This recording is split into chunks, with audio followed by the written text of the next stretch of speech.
Make Space by KP, a boat building and woodworking channel.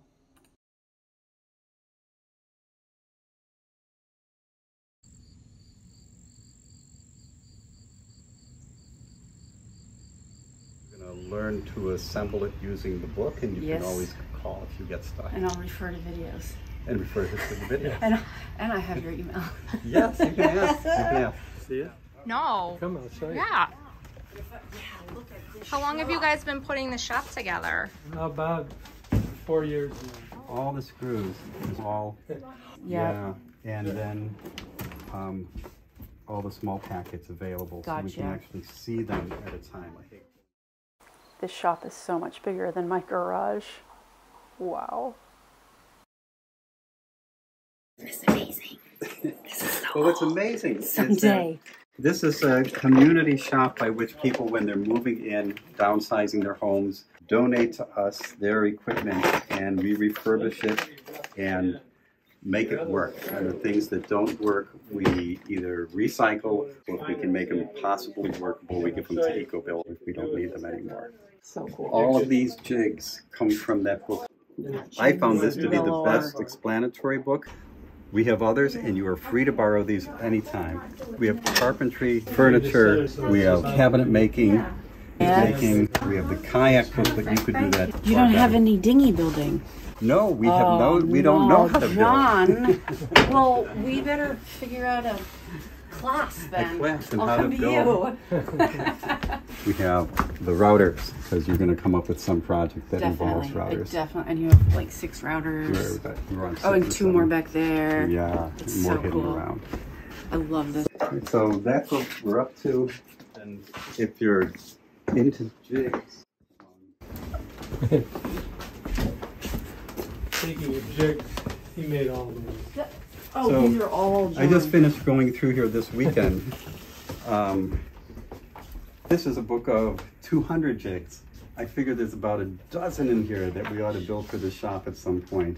Because it's people who've been solving the same problems that we've been running into. Right. And have come What kind of projects do you guys work on? We just finished making a bookshelf for someone in assisted living. It's out of plywood, so we used our new panel saw to cut our shelving and everything, and it has a door on it, so it's a nice compact piece. Nice. $100 worth of materials, and she gave us $300 for making it. That all goes into our treasury here for buying supplies and tools. We've done a lot of bookcases, we've done chairs, we do antique repair, we've done I just fixed a roller.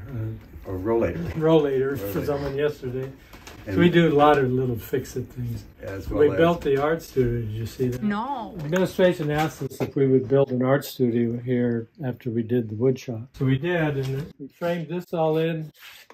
Real challenge, because nothing's straight. So This is so amazing. we have a resident who does stained glass work. she teaches stained glass. We have a broken piece of stained glass I found in the basement. Sorry, I didn't tell you that before.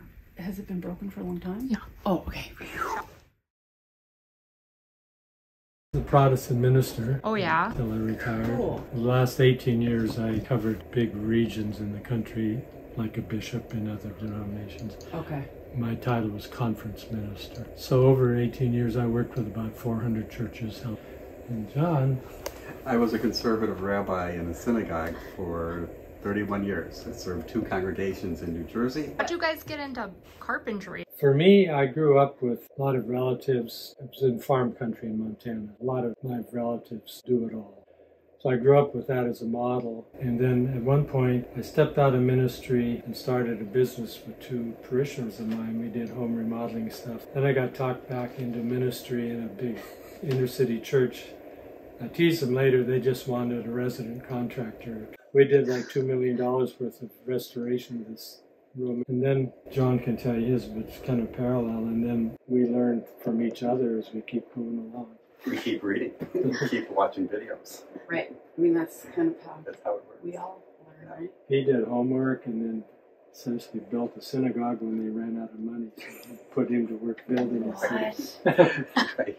So the way I learned, I mean, in a practical sense, was working on a family cabin up in Maine.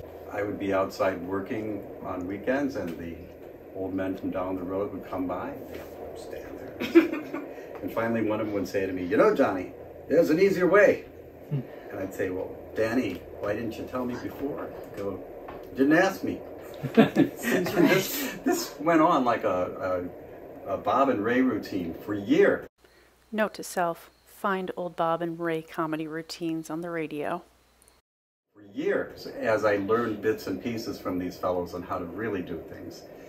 And so then when I lived in New Jersey, I also helped remodel not only the very old 1920s house that we lived in, but I worked with friends on their houses. And when I moved up here, Brandy and I met and we started rehabbing the wood shop. Cool. Because it was sort of here, but It had hadn't kind of been gone used in abandoned. years, yeah. It was That's all, tools were rusty and stuff. Oh, Yeah. and you guys totally We brought up a transformed lot it. of stuff. That's So so cool. that's what we do. So we argue theology in the morning, a lot of politics, Okay. a few good rabbi, minister, priest jokes. Oh yeah, there's some good ones. Oh yeah. It's Issues of probably the not valley. appropriate for videos though. A lot of things we experienced in our years of ministry, Oh my gosh, people wouldn't believe. I can't even imagine. Here's an example. Yeah. This is one of the ministers I worked with told me, he said, you know, weddings sometimes have strange events. I did one out in the country, plowed field, we were setting up chairs, I had trouble to get it set. Finally, we had grandma sitting there. Bride and groom had a table set up, and there was a flat cake. Groom gave her a taste, and she took cake and smashed it in his face. Pissed him off so much, he pushed her down into the cake. Strapless gown, the gown stayed. So there she is, bare-breasted, and Grandma says, "Do it again, Harry." Grandma! Wow! What'd you You expect? can't make that stuff up. No. Oh, I'm coming back for more stories. Oh my god. We're in. We're also giving you a overview of Okay. catalogs and explanatory books from the 50s and 60s. That's right. Well, we're getting a big boat. From the 1950s. We are. Did I tell you, Randy and John, that the boatyard we were working in, there's a 1958 Alden sailboat? Monkey rock in the wood. So if you're gonna have You know, part. shockingly, there's not. The hull looks really solid. The planks look good. Seams in between the planks probably need to be Right. reefed out and refilled, compounded. Painting, varnish, little bits on the engine, but I think it's pretty good. Long after retirement, he moved from Santa Barbara up to north of Seattle. And he had a dock there and never did end up finishing what he planned to do. He died at age 97, but Whew. even in his 90s, he was trying to work on it. So. That sounds like my grandfather who built this trailer. He was fixing small engine lawnmowers and snowblowers and stuff, 96, and so. My father-in-law was head of the Apollo project, the Apollo 12, Whoa! and he could fix anything. He was amazing. I bet. John, did you hear? Grandfather built this trailer. He welded his own stabilizer he was a welder. He built ships during the war. He was a layperson, but he was a welder in the Yeah. for the warships in South Portland. Yep. So he can do mechanics. Really? I can do some. That's so cool. Here, I just turned to him. I don't. I would Background. like to do more welding. I've only done a little bit of welding, but I would like to do more. Do you have a welder here? No. One of the things we have not done. Not yet. Did you do welding in Israel? Raising. Brazing. It works for now.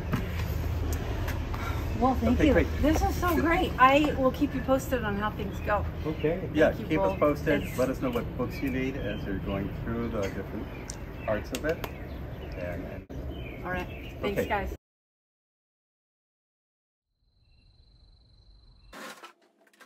Ooh, would you look at this? It's her certificate of ownership for the Shopsmith Mark V. 1981. It was 2. With this incredible little tool, I got the full owner's manual, as well as a self-study course for Shopsmith Power Tool Woodworking System. Wow, look at this. Oh, this is gonna be good. Lesson 1. General introduction. We'll skip that. Description Any power tool is designed in so far as possible to supply all of the precision and all of the muscle required for the various operations. Wow, this is good. A message from Ben Spalding.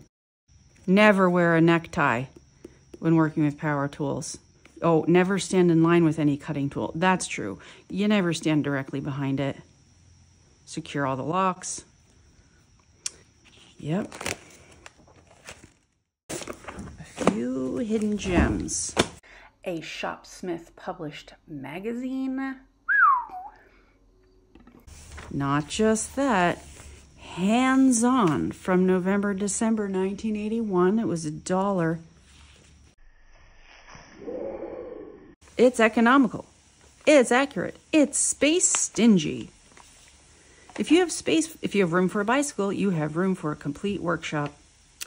It grows as your needs change. It's built tough to last. Actually, $1,200 in 1981 was a lot of dollars.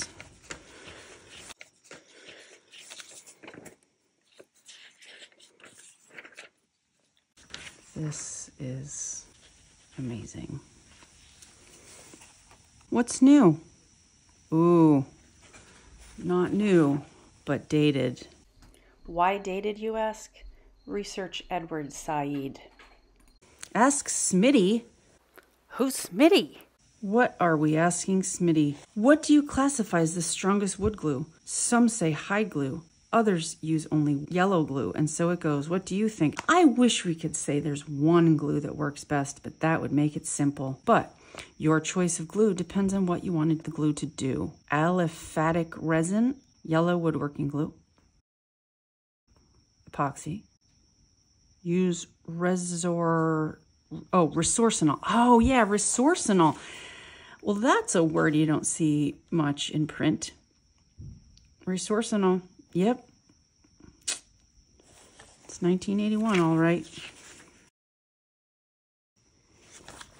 And finally, better woodworking. I mean, they're not wrong. The massive old world screwdrivers are virtually indestructible. Still good. Also still good and indestructible. This guy. Bandsaw joiner, belt sander, jigsaw, carving tools. Yep, there's a sanding drum on this thing. Well, isn't that neat? There you have it.